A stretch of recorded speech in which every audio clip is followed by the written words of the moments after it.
right, Weez. Hello, my name is Dewan Guy. And I'm Crystal. And welcome to Cannabis and Coffee.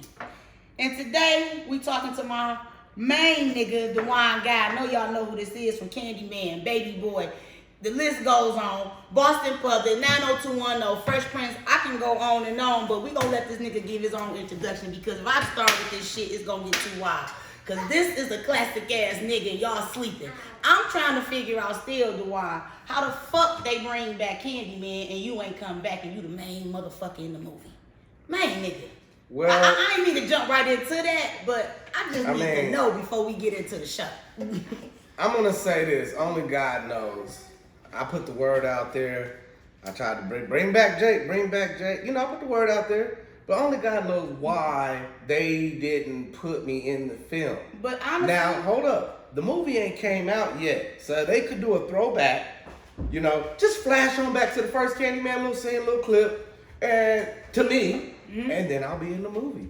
Problem solved. And they can shoot me in check. I mean, that's like having them do Child's Play without Andy. Get it? Wow. Did you hear that part? I said they can put me in there and then they can shoot me a check. I'll be in the movie, so I'll be happy. Or Nothing Common, which is your company. Nothing Common Entertainment. Production company that's coming out. They can put it out. How about that? Because I'm part of Nothing Common. Definitely.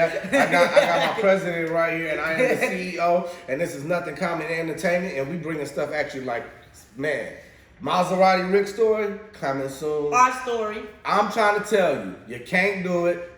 Don't try. Only we can do it. You can try. You didn't try, but you failed. And we're gonna be telling stories that haven't been told. We got the Maserati Rick Jr. show that I just he got blessed with this. I did an appearance on. And then we have several projects in line. But this right here, Cannabis and Coffee, we at you. We coming at you every week with a fresh new show. So if you want topics for us to talk about, leave it in the comments. Drop them.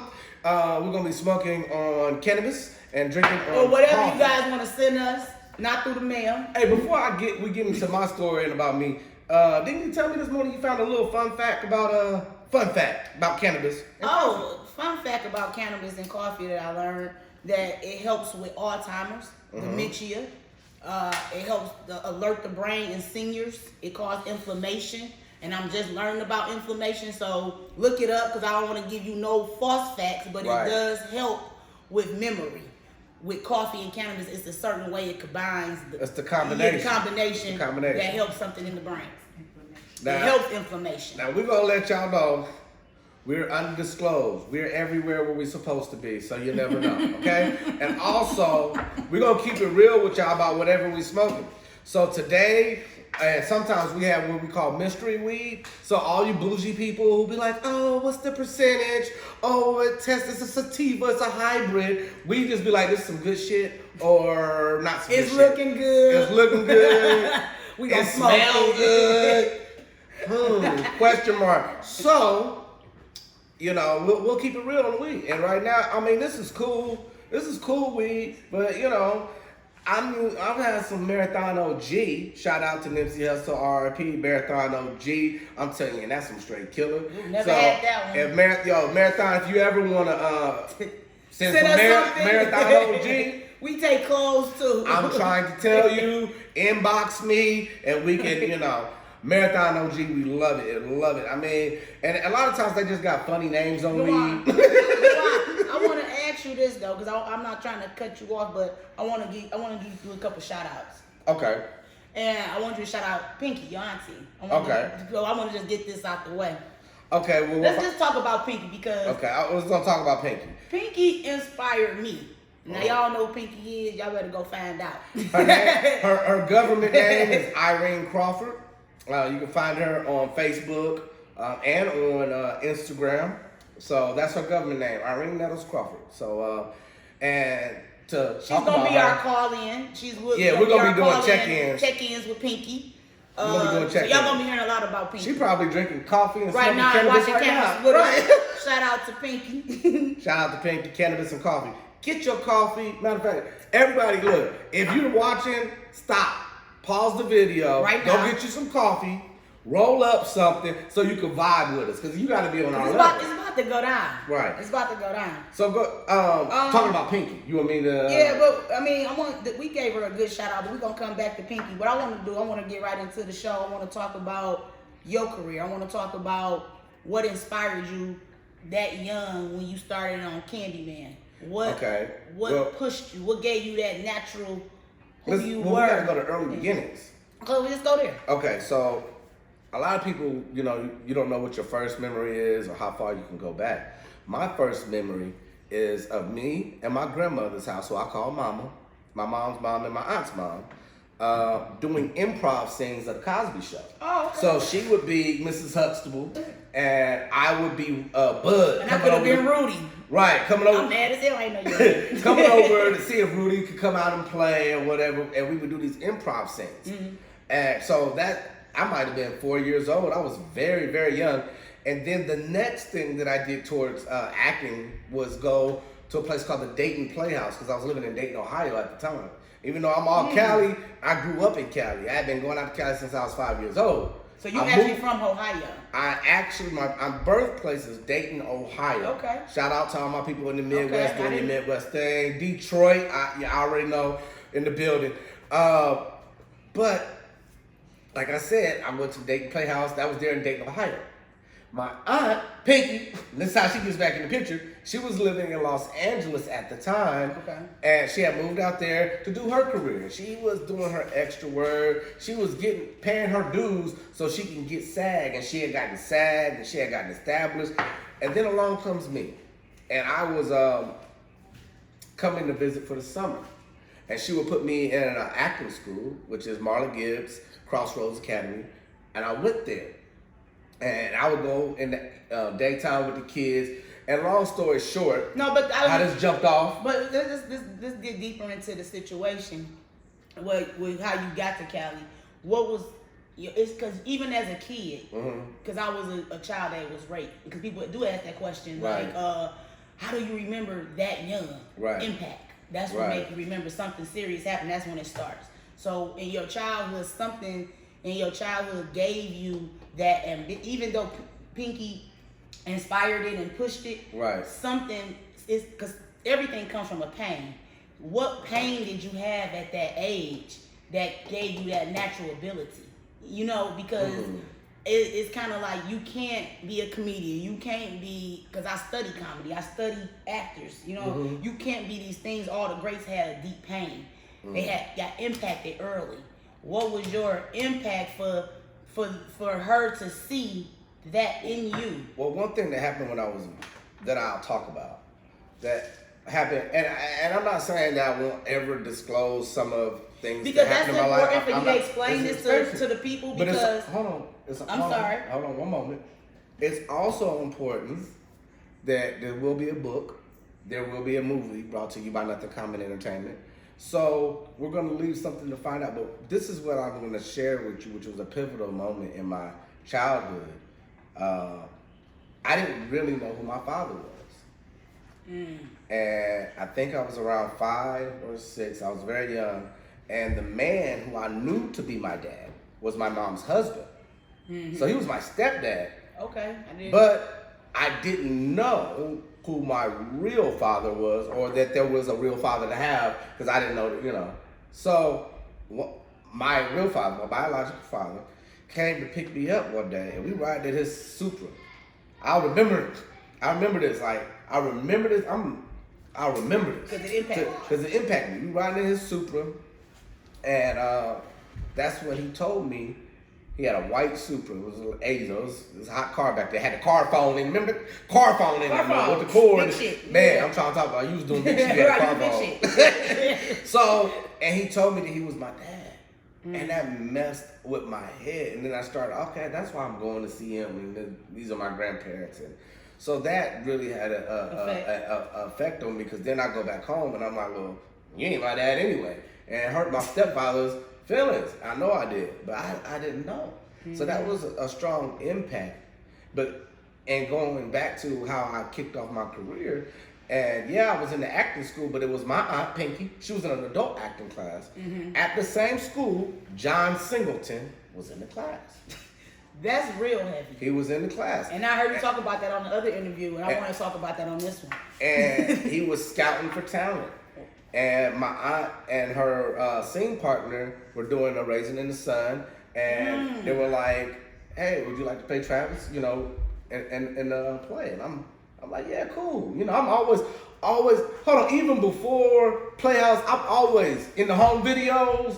I'm always on camera. When y'all like, all right, hey, I'm rapping. I'm rapping. I'm doing like, if you go back with the through the VHSs. Yeah. But even before,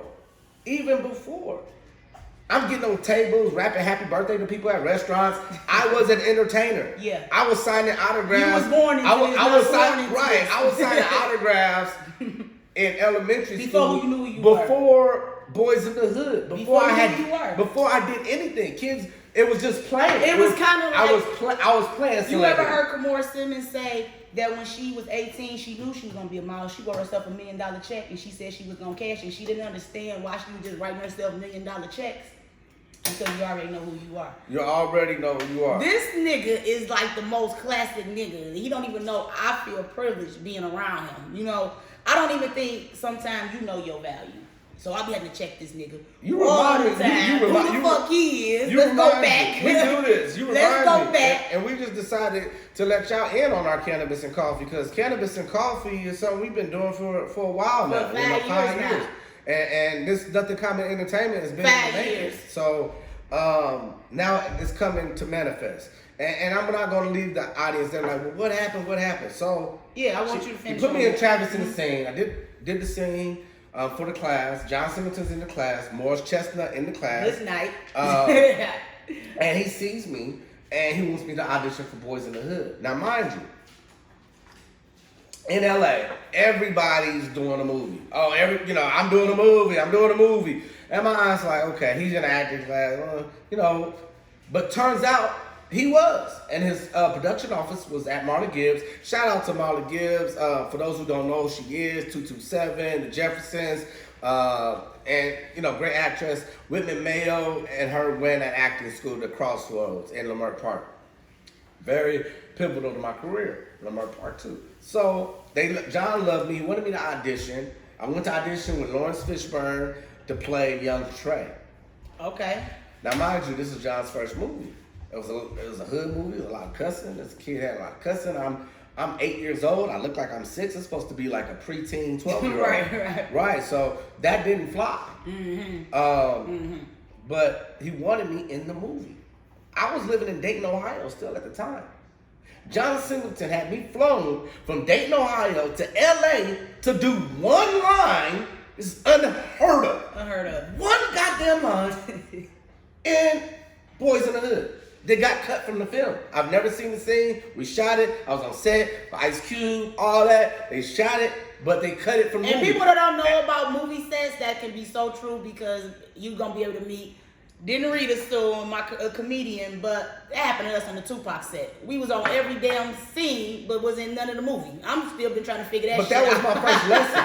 Now check it. That was my first lesson in the industry, because I learned just because you shoot it, just because you on camera, it doesn't mean that you're in the finished product. And I had told all my little friends, I'm being Boys in the Hood, don't tell nobody shit. Okay, learn that. Let them see it when it come out. Let them see it. Don't tell them you got no audition. Don't tell them you got a call back. Don't tell them you shooting. When it's done and it comes out, then they know. So that was my first lesson. And then after that, my mom let me come back out to California, and I ended up staying and booking Candyman. Or I might have worked on Living Color first. So it was a long time ago. I mean, you but around the many classics. Around the same time. Too many. I'm a classic, man. Okay. I'm fed up. They ain't recognizing, but that's all right. Y'all know now. But that's where it started, and I did Candyman. And Candyman was my first major film. And I tell you, Candyman, that put me on the map. So let's talk about Candyman. Because you told me before that even with you being in the movie, because this is Candyman was big. Even when I was young, like we still played Candyman games. Like we'd go, like my friends come over and we have a sleepover. That was a dare. Like we gonna go in there and who gonna go say Candyman? Hey, we was doing it on the set at Living Color. We went in the bathroom and we wasn't saying. That's still like a forbidden thing to do for people. Like, you better not go in that bathroom and say Candyman, and I'm not gonna say it 3 times. But 5 times. Oh, it's 5 times. It's 5? So you gonna say it 4. You ain't gonna go past. Okay, so it's 5 times. It's 5 times. However many times, I'm not saying Candyman. It's just and you was just like, watching you in that movie, when I show people that picture of you in that movie, because I promote you like a motherfucker. You know what I'm saying? So when I show people, that automatically like, oh my God. Like they drop. They can't believe it. Because even with you being that young, you look like a little kid. Like you said, you look like a little kid. I thought when I seen it, you was about 5, 6 years old. Like, and I was actually good. like, I was 9. Good. Yeah. You look good. You still look good. You know what I'm saying? That's the best thing about aging the way you did, because you still can do what we need to do. You know, what you need to do. And it's not too late. Because I felt like in the beginning when we met, you was feeling discouraged. Okay. In it. You know what I'm saying? Not all the way, because you were a very motivated person. You always jump back into motivation. Look, I'm gonna keep it real. You want to touch on that feeling? I'm gonna keep it real with y'all. There was times in my life where I wouldn't want to even watch a television show or go to a movie or anything because I wasn't in the industry where I wanted to be. Now y'all gonna want to know what caused this. I'm telling you, the story's coming soon. Well, that was my next question. Look, the story's coming soon. I'm not gonna. Y'all gonna pay for that. This free. Y'all gonna pay for that. So, but I want to let you know just how, and a lot of people telling, oh, you has been. There's negative people in your life. You got to watch out for the haters. But I don't hate, I congratulate, because to me, I think, at that time, I was like, oh, I see so-and-so on this. Hey, I could have auditioned for that. Or, hey, I used to see them. So I was like, I didn't really see myself or have faith in myself getting back in the industry as an actor or at that particular time. Now, I didn't deal with family loss. I dealt with a lot of things that happened. My grandmother died. My uncle, who was like a father, died. These are stories that are going to be told. And I'm going to give y'all some snippets. So I know what it's like to be in that place. And one thing, I wasn't all the way there when I met you. But when I met you, you had faith in me. You knew who I was and who I was capable of. And I still do. And you still do. And I was like, that is a positive energy. I can come around you and not be feeling so hot, and then my vibration get up. And that's what we want to inspire people. And that's how you bless. I didn't see you bless others, and you ain't even had it, but you like, look, I'm gonna go get them kids a bite because they ain't nobody else gonna get them a bite for Christmas. And you're just a good person. Appreciate it. And I don't do this for likes. Yeah, but I'm just saying. So I know what it's like to go there and be there, and I had to come out of that. And I tell you, everything that I've been through in my life makes me a better man, a better father, a better husband, better everything that I need to be. A better actor. I got more life experience. And you well connected to God. Now let me put that out there. This man is very connected to God. So that's how I made it.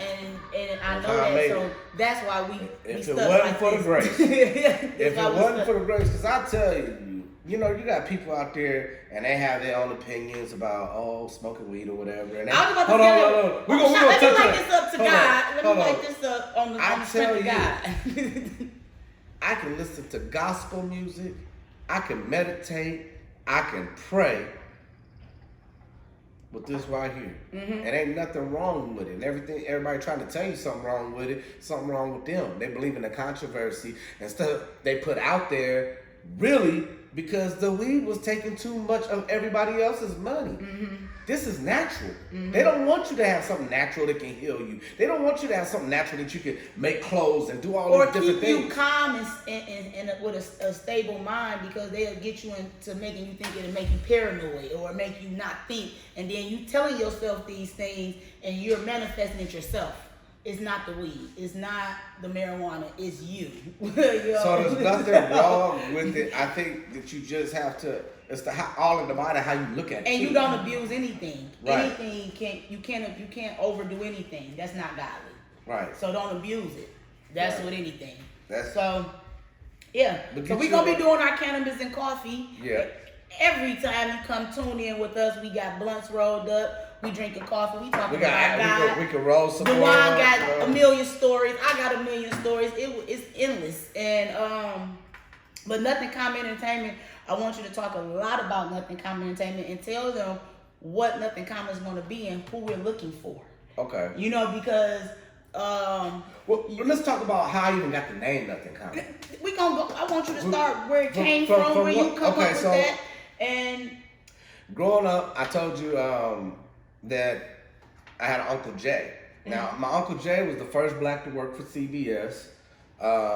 They started off pressing Columbia pressing records. Then they moved him on to editing, editing Gilligan's Island, Beverly Hills. I remember Gilligan's Island. Gunsmoke, these classic old school TV shows. So he was always encouraging me and always saying, you got to get with Pinky, you're going to be successful, be a loner, don't make yourself common.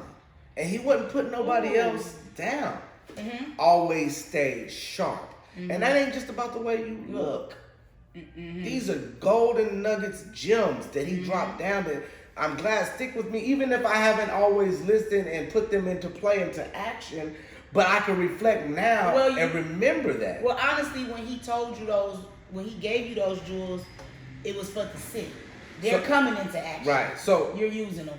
So this Nothing Common Entertainment is in tribute to my Uncle Jay, who I'm telling you, I'm a little kid in school. In elementary school, he spoiled me like, he didn't have any kids, so he spoiled me. It was my aunt's husband, Pinky's husband. Okay. And he brought me lunch every day, from Sbarro to Taco Bell to soul food restaurants, whatever it was. And, you know, he looked out for me. And Nothing Common is because he told me, don't make yourself common. And then you have Nothing Common Entertainment. We coming at you. We ain't coming Nothing Common. We're telling true life stories. We have artists that are something that you haven't heard before. Original.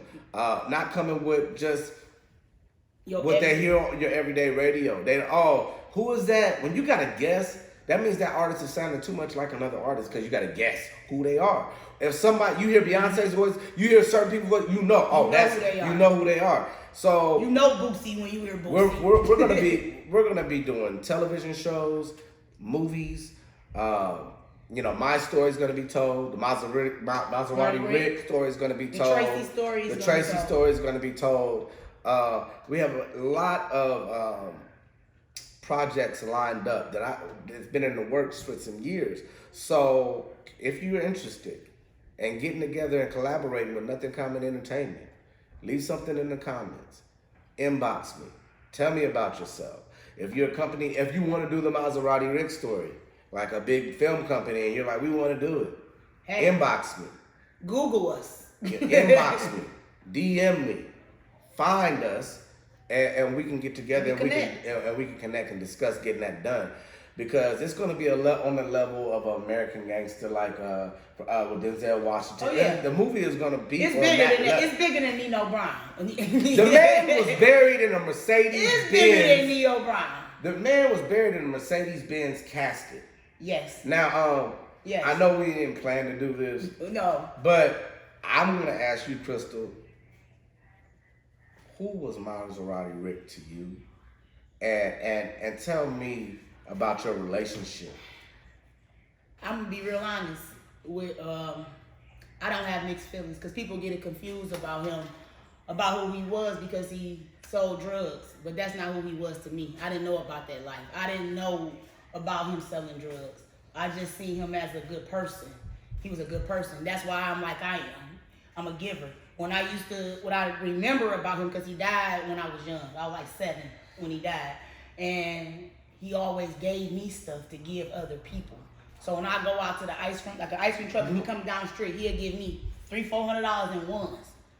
The whole block running up to me. That made me feel good that I was able to take care of that many people.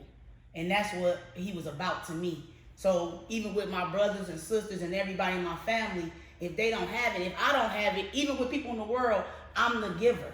I still have to supply and figure it out. And that's who he was to me.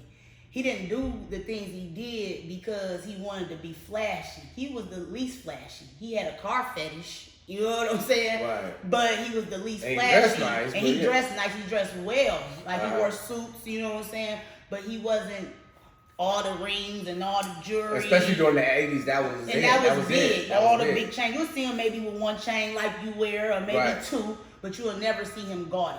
So I like that. That was something I looked up to. Now he had his flaws he shouldn't have been doing. He was young. He died at 29 years old. Right. You know what I'm saying? But he set a mark for us. You know what I'm saying? He made a sacrifice for me to be able to do this now, to be able to speak on him, and he connected us. Just like with Tupac connected us. You know what I'm saying? Without them even being here. That's the impact. He left an impact, like Nipsey. You know what I'm saying? He don't have to be here, but his mark in the world will bring people together. It brings people together. I met Edie Amin's brother, Jay in Hollywood. Shout out to him. You know what I'm saying? Through me going to something spiritually, going to see Nip Little Memorial, talking about spiritually, saying what Rick does with people. You know what I'm saying? Right, yeah, they do stuff like every other person in the Bible. They did criminal things, but they made impacts. You know what I'm saying? What did the Bible say? Don't go throwing no stones. Yeah. Let you that has not sinned cast the first stone. So if anybody's throwing stones at us smoking weed. But the Maserati Rick story is gonna be great, and I'm so happy to be working with you on it because can't nobody tell a story like I can. And I understand a lot of people might know him. Right. But I was there with him. And not only that, you have relationships with the people who were close. And I have relationships with people who were right there. That was right there that won't get interviews.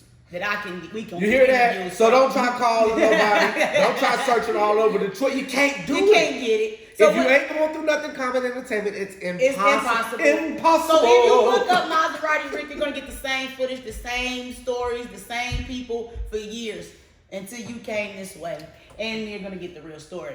And the real people. Right. Those people that you're hearing these interviews from, they don't know anything. They're going off of news clips. They going off of what they hear in the streets. They don't have any real facts. So if you want the facts, you can subscribe to the Dewan Guy channel, and also inbox me. Subscribe now. Subscribe now. We're gonna come at you every week. If you want us to talk about something, send it. And I know if you got a story. Yeah, if you got a story. You got a story. Come on the show. You got a script. You got a script. Are you a script writer? Let's get it. Let's get it. Let's get it. All those real people get it. Inbox me, and we can go from there on the contacts. Nothing Common Entertainment. Hey, Crystal, why don't you drop right now? Drop your Instagram, your Facebook, because you can also inbox Crystal. Because this is my partner right here in Nothing Common Entertainment. She's the president. I'm the CEO. So you can contact either one of us, DM or inbox. And I'm at Crystal Beyond Beauty on Instagram and Facebook. I'm Crystal Felton. I keep it real with the names. So I'm who I am. My name is my name. And I'm Dewan Guy. And that, that's DEJUANGUY. Okay, that's what it is. So in case you didn't understand, you can find me. And Instagram, shout out to Instagram. Give me my blue check. I want my blue check. How he ain't official? It's I'm me. trying to figure out how he ain't official. Hold on. Let's talk. Let's talk about the blue check. What that fucking shit really mean? When we got an official nigga at the table. Right. Why don't I have a blue check? I'm me. What do you need from me? I'm not giving you my social security number. That's what you need. You can Google me. You can look at my IMDb. I'm me. I am the one guy. I'm the Mr. Chuck Your Chin Up. Mr. Chuck Your Chin Up. Candyman gonna get me. You crazy coming around here all on your own. That's me. Dewan, you got so many classic lines. Like for real. Motherfucker, I'm doing it too. You don't know who you fucking with. Nigga, she 14. 14. Look more like she's 17. Nigga come up to me. What he say? He said, what shoe size? It's your size, nigga. Know what you gonna do? Hey, for real though. Oh no, this is my line right now. Can't fix that. Better off dead. And that's Candyman line right there. Man, that line, I was like, man, you can't fix that. See, I don't know that line. But, that was a bathroom. Okay, let's talk about this. I'm about to go through some of my picks, because, you know. Yeah. The wine is like, I'm his biggest fan, y'all. Even though this is my friend. I'm still on. All my friends, I'm like their biggest fan. You know what I'm saying? Oh, you got and I be on their ass too, trust me. Okay. So, anyway, I want to go through some of my pictures and talk. Okay. So, let's talk about you and Clifton Powell, because Clifton Powell is like one of my favorite actors, like on some real shit. I'm talking about Shout from out the to breaks. Powell. The breaks. Do y'all know what the breaks is? You ever seen the breaks? Yes. Okay. Yes. That's my shit. Okay. Everything with Clifton in it, I can sit down and watch. I don't care if it's a he played Pinky. movie. Play a word, no pun intended. No, okay, Pinky, nigga. Pinky. That's your cousin.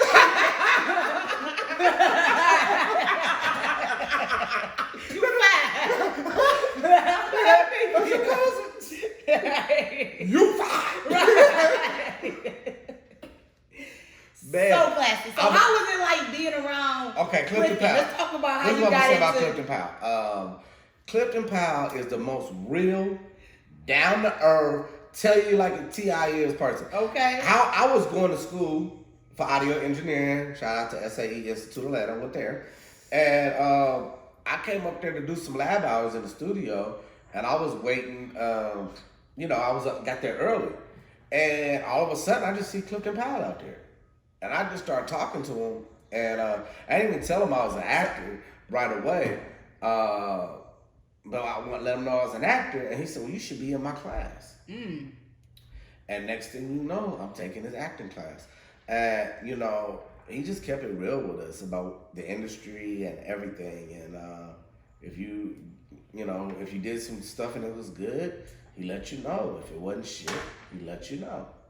So y'all, I don't know if y'all can see this. We gotta get a little upgrade, but that's Clifton and DeWine right there. Can you get that a little bit? Yeah, that's a nice picture of you too. Looking real educated, real money looking like right there. I like that. So yeah, it was and he would invite us to go to like the Saints and Sinners little rap parties and things like that. So he was a real cool person. So did you get to meet Scrappy in his class? I know he had the class going on in Atlanta. Oh yeah, Little Scrappy. Little Scrappy was in his class. Yeah, he was. I did get to meet Scrappy. I got pictures with him. It's on my Facebook, Instagram. Okay. You go back far enough. Okay. So yeah. We're going through the pictures. So I'm going through the pictures. There's somebody else I want to talk about because we both can elaborate on this person is Fresh Prince. Will Smith. One of the nicest, most down-to-earth people I work with. So I don't know if y'all can see that a little bit, but that's him on the set of Fresh Prince.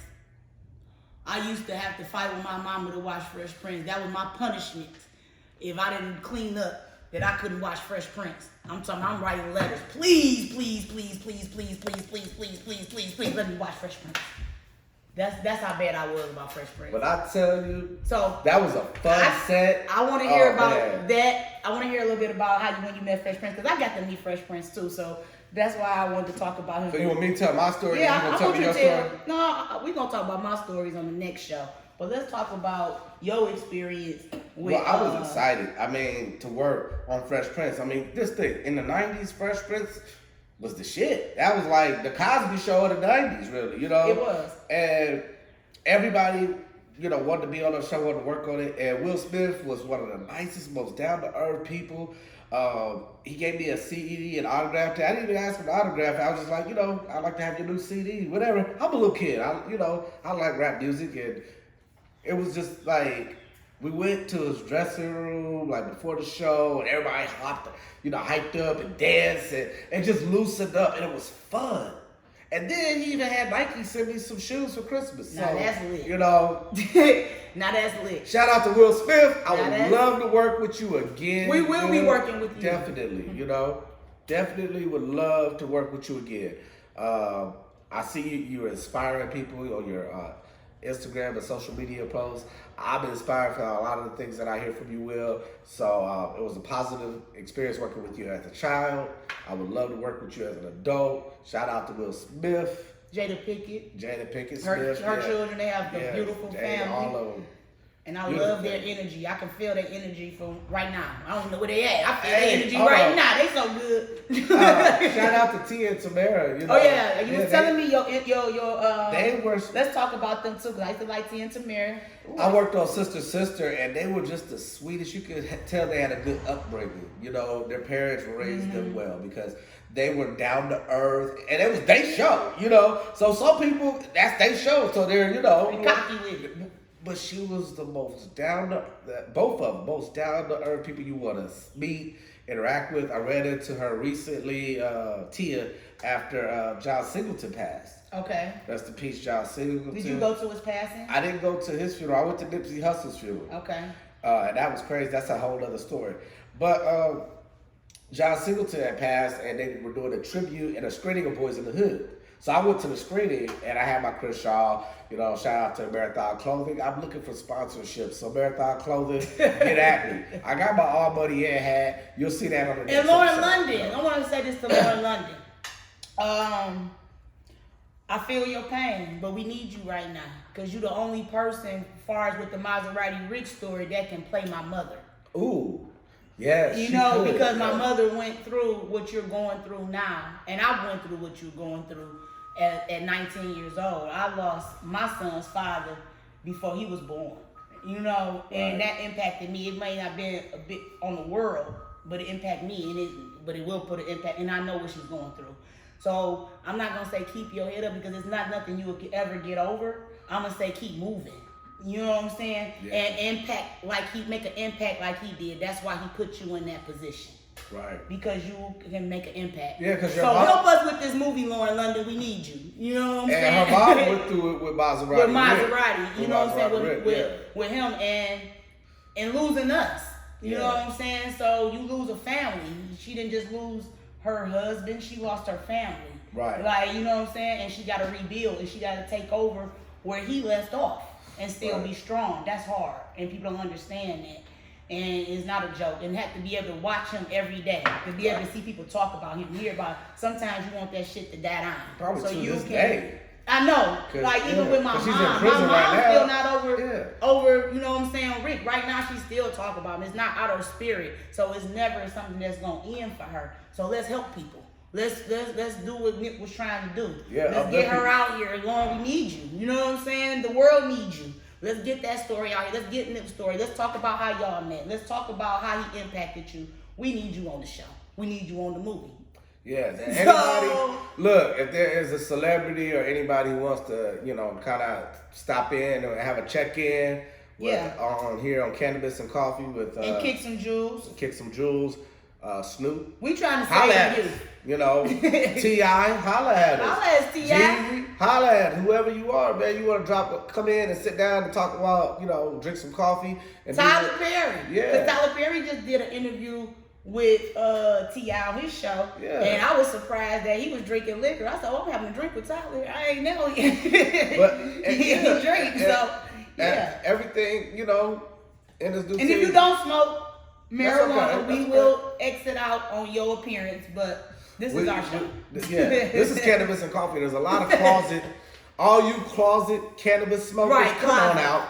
Come on with us. Come on out. Come on out. It's okay now. It's okay now. It's okay now. You can It's breathe. Okay.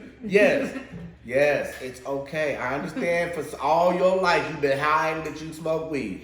You don't have to hide it. Feel free. Feel free to be like, I smoke weed. So what? So what? I Embrace. Embrace the herbals. Let it get into your spirit. Okay. He said, let it get into your feel it. But real, it's time to come out for all that. I mean, everybody smokes weed, so stop tripping. I mean, yeah, it's nothing to hide. So we'll go through the pictures. Yeah, go ahead. Back on my pictures. Yeah, another question. That was on the set of Boys on the Hood. I know, but it's so many. Oh, before I get to the pictures, because I cannot not talk about this man, because I know he made an impact on you. Ooh. Wesley Snipes. Wesley Snipes. Okay. Let's talk about Wesley Snipes. My aunt, Irene Crawford, who we refer to her as Pinky. I heard she was on White Man Can't Jump. She was in White Man Can't Jump. She played the real estate lady. I love her. And everyone about the house.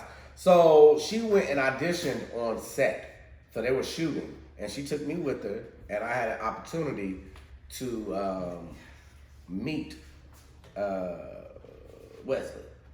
And he was so nice. He was just like most down to earth. And I'm like, hey, you the guy from New Jack City. And he probably thinking like, how this little kid see New Jack City? Right. Yeah, but yeah, he was just, Wesley was cool people. He really, I mean, a great experience. I mean, that's an honor. So, because you're not telling me what I want to hear, so I'm going to get it out of you anyway. But here we go. Pinky was telling me that he sat down and gave you some jewels on set before about how to act and like really taking the time to put it in you, because that's what people don't do. They don't give you the game. That's something people do not do. I remember him taking his time with me and talking to me. I remember sitting down and talking. And to be honest with you, Pinky always has more to the story than I do, because I was we gotta check in with Pinky. We gotta check in with Pinky. We gotta check in with Pinky. On some of these notes, we're gonna write that down. You know, take that note. Pinky, what I remember is recognizing him from New Jack City, him taking his time and just sitting talking with me, and it being a good experience. You know, as far as acting advice, I don't recollect what he said. I probably told her and she remembered exactly. But I was just like, I remember it was cool meeting Wesley Snipes, you know? And he took his time with me. And there are people like David Hasselhoff when I worked on Baywatch. He was cool and took his time. And he was nice to work with. He took me on a ride in his Porsche when we was on set. And the trailers were like a little distance away from the set. So he took me on a ride in his Porsche. And that was so cool because he made me feel important, you know? I was cool. I've always been in the cars. Always in the cars. Mercedes Benz, BMW, Maserati. What's your dream car? No. What's your dream car? Cars. This was a plug right here. If you want to sponsor, let me drive one of your automobiles, come my way, holla at me. Dream car? That is, that's something. Right now, I want this AMG GT Mercedes Benz in a Nipsey Blue Dole. It's like a flat Nipsey Blue. We call it Nipsey Blue now. It used to be called Dodger Blue or Royal Blue. Now we call it Nipsey Blue. But yes, that's the car I want because it's track ready. Like you can put it on the track. It's 4 doors, so you can ride. It's a sedan, and I don't see a lot of them on the street. I see S classes and other cars way more. And I'm talking about Beverly Hills, LA, all over LA. I ain't seen that too many people with this. That if I could choose one car that I would want right now in this moment, that would be it. But there's several cars that I like. Like if I choose a classic car, it might be a 67, 68 Camaro, fully redone, restored. I like Chevelles. I had a 1975 drop top Sabre. Everything classic on it. I love old school cars too. I like Monte Carlos. I had a Caprice, the box Caprice. Yeah. I had that. You know what I'm saying? I'm a girl, but I'm into cars and guns. Yeah, I like and marijuana, obviously. Right. So if you want to talk about cars on our show, we'll talk about that whatever you want to. But let's get back to. I know you got these little questions. We're gonna wrap our show up. Yeah. But basically, I wanted to come and just tell the people what you was about, what we about to do, because this is really like an introduction. This is not the show. Right. So I want you to wrap the show up and I want you to give the people something to let them know what to expect from you, what to expect from us, what we're looking for from them to help us and help them, because we're in the helping. So if it's gonna help you, let's work together. Let's work together. So this is what this show is about. We're building our team. And my co-host is the beast. You know what I'm saying? DeJuan is the light. I'm the light, but this is what we trying to do. We trying to bring Jake back, okay? We need this nigga back, okay? Main thing. So if I'm gonna wrap it up, I want you to wrap Cannibus the show and Coffee. This is how we doing this. We want to help uplift others and inspire others. And I'm telling you, you will hear my story. And I can relate to everybody. If you've been if you've been in the streets, I can relate to you. I've had street-like experiences. If you've been in the church and been in the church all your life and go to every Bible study, I can relate to you because I've been there and I've done that. I can relate to all different walks of life in some way. So we will explore that. I hope to inspire others, no matter what you've been through, what pit stop you had along the way. We're going to get deep on the show. We're going to talk about... You can still reach whatever goals that you have. It doesn't matter. It doesn't even matter. If you're alive, you can get there. That's basically the whole story. Right. and find that higher power. We're not going to get into religion and we don't want to segregate anybody. So whatever your higher power is, tap into that. Meditate. Take a moment of silence. Be still. Find your purpose. Why you're here on this green earth that we have. What it is that you're supposed to be doing. Sit back, have you some cannabis, have you some coffee, relax, and stimulate your mind. And know thyself. We're coming at you every week. This is Cannabis and Coffee with the Wine Guy, Crystal, and we in there. Out.